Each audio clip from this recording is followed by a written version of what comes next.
The Iron Silk Road, a new vision for the Gulf. Can a railway truly remake the Middle East? This is the central question behind the Gulf Railway project. It is a plan of immense scale and breathtaking expense. Imagine a 2,177-kilometer network of steel tracks. It will stretch from Kuwait along the coast. It will pass through Saudi Arabia, Bahrain, Qatar, United Arab Emirates. It will end in Oman, on the shores of the Arabian Sea. This is not just an infrastructure project.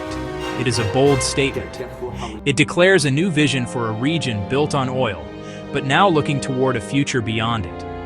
The idea itself is not new. It has been discussed for over a decade. But today, in 2025, the momentum feels different. It is money that could build cities, fund armies, transform education systems. Instead, the GCC states are betting it on ribbons of steel. They believe this railway will bind their economies together. It will create a single, integrated market in a way that roads and ports alone never could. The project's ambition goes beyond economics. It is a geopolitical maneuver. A fully functional rail network reduces dependence on the Strait of Hormuz. This narrow waterway is a frequent point of tension. A single crisis there can choke the global energy supply. The Gulf Railway offers an alternative. It creates a land corridor from Oman's deep water ports into the heart of the Gulf. This provides security. It gives the GCC nations more control over their economic destiny. The project is a physical manifestation of unity and strength. This is more than just a train. It is a symbol. For decades, the world was seen through oil. The skyscrapers of Dubai, Doha, showed one kind of ambition. The Gulf Railway shows another. It speaks to a different kind of power. This is the power of connection, logistics, long-term strategic planning. It is an attempt to build an iron silk road for the 21st century. It aims to shift the region's identity to a unified hub of global trade. The world is watching to see if this grand vision can survive the journey from blueprint to reality.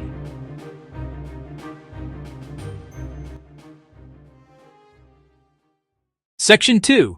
Blueprints of Ambition, the Money and the Men. The Gulf Railway is fueled by two things: money, political will. Funding comes from sovereign wealth funds of member states, Saudi Arabia, the UAE, Qatar.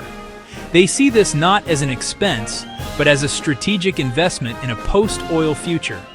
Saudi Arabia's Public Investment Fund, the UAE's Mubadala, channeling billions into railway segments crossing their territories. The project is a cornerstone of national development plans. Saudi Vision 2030, UAE Centennial 2071. Behind the money are powerful leaders. This project is driven from the top down. Crown Prince Mohammed bin Salman, Sheikh Mohammed bin Zayed Al Nahyan. These leaders provide the political capital to push the project forward. State visits, regional summits, align technical standards, streamline border crossings, maintain momentum. Without their backing, the project would stall in bureaucracy. Private companies play a crucial role. Governments provide core funding. A vast ecosystem of international firms executes the work.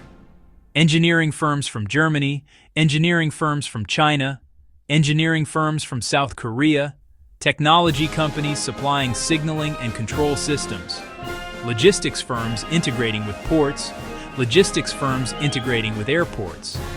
This public-private partnership brings global expertise and spreads risk. It encourages foreign investment for long-term growth. The human element matters just as much. The project relies on a massive workforce. Tens of thousands of engineers, technicians, construction workers, laying track across scorching deserts, building bridges over sea channels. Their work is a testament to modern engineering capability. They aren't just building a transport link, they are building a new reality, creating physical infrastructure to support generations of economic activity long after oil. Weaving a new economic tapestry. The primary promise of the Gulf Railway is economic transformation. Its most immediate impact will be on trade. Currently, goods moving between GCC countries rely on slow truck routes and congested truck routes. The railway will change this. A freight train can carry the load of hundreds of trucks. It can move goods from a port in Oman to a warehouse in Kuwait in a fraction of the time.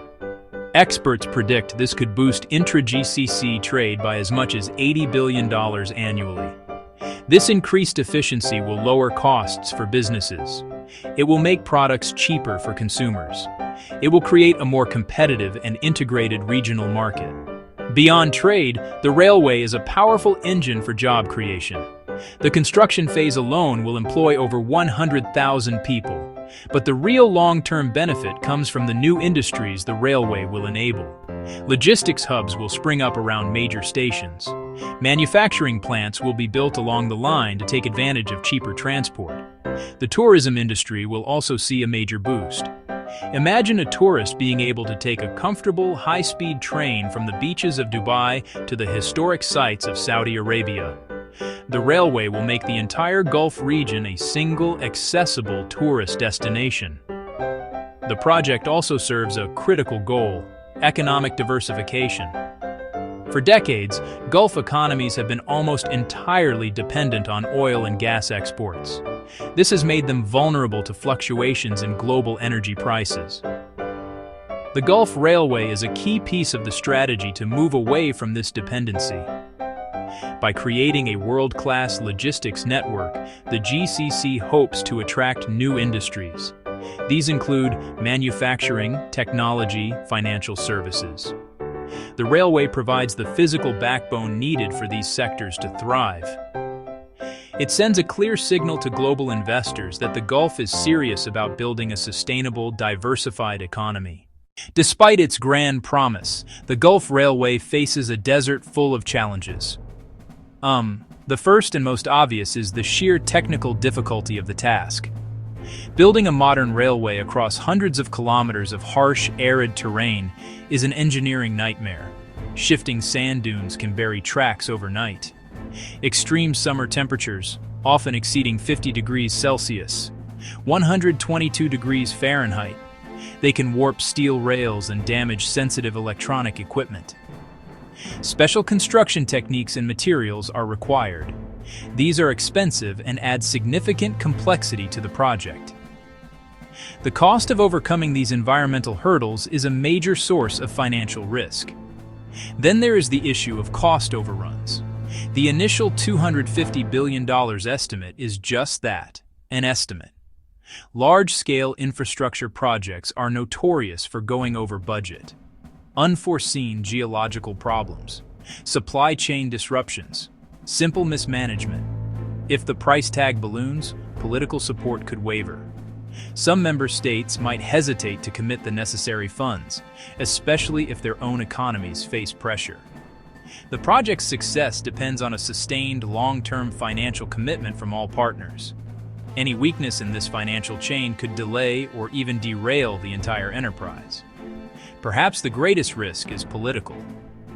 The Gulf Railway requires an unprecedented level of cooperation between 6 different countries. They must agree on technical standards. They must agree on customs procedures.